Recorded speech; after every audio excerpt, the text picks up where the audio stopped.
ചേച്ചി മരുന്ന് കഴിക്കണ്ടേ? ആരും എടുത്ത് തന്നില്ലല്ലോ. തന്നിരുന്നെങ്കിൽ കഴിച്ചേനെ. അതിനല്ലേ ഞാൻ വന്നത്. ദാ പിടിച്ചേ. ദാ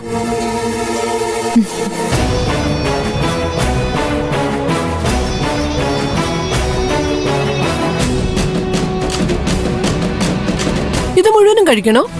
ആ വേണം വേണം, എങ്കിലല്ലേ അസുഖം മാറൂ.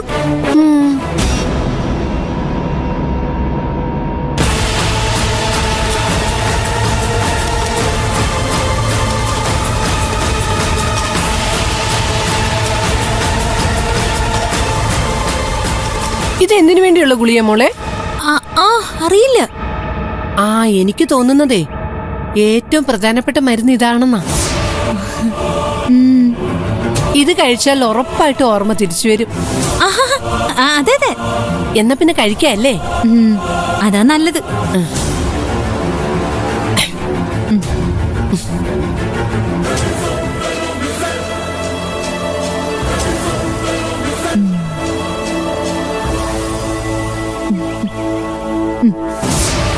എല്ലാം കഴിച്ചു കഴിഞ്ഞല്ലോ അല്ലേ?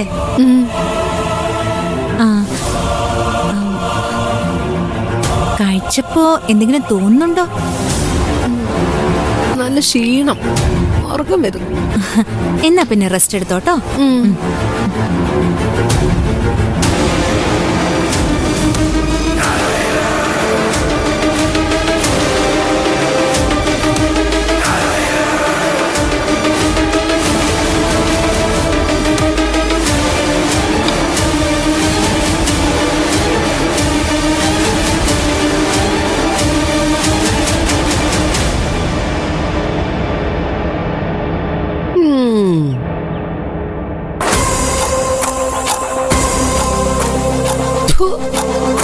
അവിടെ ഒരു ഗുണിക.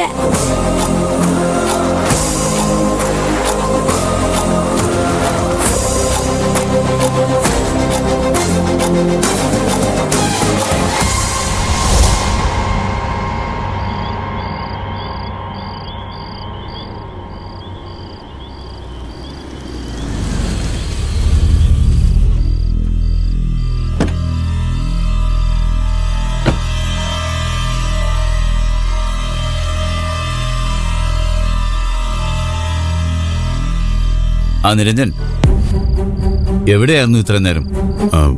കുറച്ച് തിരക്കുണ്ടായിരുന്നു. ഈയിടെയായിട്ട് നിരഞ്ജന് തിരക്ക് കുറച്ച് കൂടുന്നുണ്ട്. ഞാനൊരു ഡോക്ടറാണ്. ഞാനൊരു ഡോക്ടറാണ് നിരഞ്ജൻ. ഒരു ഡോക്ടർ എത്ര മണിവരെ ജോലി ചെയ്യണമെന്നൊക്കെ എനിക്കും അറിയാം. സാറിനിപ്പോൾ എന്താ വേണ്ടത്? എനിക്കെന്താ വേണ്ടതെന്ന് നിരഞ്ജൻ അറിഞ്ഞുകൂടെ? എന്താ ഞാനൊരു മണ്ടനാണെന്ന് വിചാരിച്ചു? എനിക്കെല്ലാം മനസ്സിലാവും. എന്തു മനസ്സിലായെന്നാ? സാറിനൊന്നും മനസ്സിലായിട്ടില്ല. മനസ്സിലായെങ്കിൽ സാർ എന്നോടിങ്ങനെ സംസാരിക്കില്ല. ഞാനല്ലല്ലോ കള്ളത്തരം ചെയ്തത്. പിന്നെ ആരാ സാർ? ഞാനാണോ? ഞാൻ ഒരു കള്ളത്തരവും ചെയ്യുന്നില്ല. അപ്പോൾ നിരഞ്ജൻ ഒന്നും ചെയ്തില്ല, ഇതൊക്കെ ഞങ്ങളുടെ തോന്നലാണെന്നാണോ പറയുന്നത്? അതെന്റെ തെറ്റല്ല. സംശയം ഒരു രോഗമാണെന്ന് ഞാൻ പറയാതെ തന്നെ ഡോക്ടറായ സാറിനറിയാലോ. വല്ലപ്പോഴുമെങ്കിലും എൻ്റെ ഭാഗത്തുനിന്ന് കൂടി ഒന്ന് ചിന്തിച്ച് നോക്കണം. അപ്പം മനസ്സിലാവും നിങ്ങൾ കരുതിയതിലൊന്നും ഒരടിസ്ഥാനവും ഇല്ലെന്ന്. ഒരാളെ എത്ര കാലം പറ്റിക്കാൻ പറ്റും നിരഞ്ജൻ? ഞാൻ ആരെയും പറ്റിക്കുന്നില്ല. പറ്റിക്കേണ്ട ആവശ്യം എനിക്കില്ല. മതി, അക്ഷരം മുകളിലുണ്ട്, അവള് കേക്കും. ഞാനാണോ അപ്പച്ചി പ്രശ്നം ഉണ്ടാക്കിയത്? നിരഞ്ജൻ തന്നെയാണ് പ്രശ്നങ്ങൾ ഉണ്ടാക്കുന്നത്. പണ്ടൊന്നും നിരഞ്ജനോട് ഞാനിങ്ങനെ പെരുമാറിയിട്ടില്ലല്ലോ. ഇപ്പൊ എന്തുകൊണ്ടാണ് ഇങ്ങനെ ചെയ്യേണ്ടി വരുന്നതെന്ന് ചിന്തിച്ച് നോക്കിയിട്ടുണ്ടോ നിരഞ്ജൻ വല്ലപ്പോഴുമെങ്കിലും?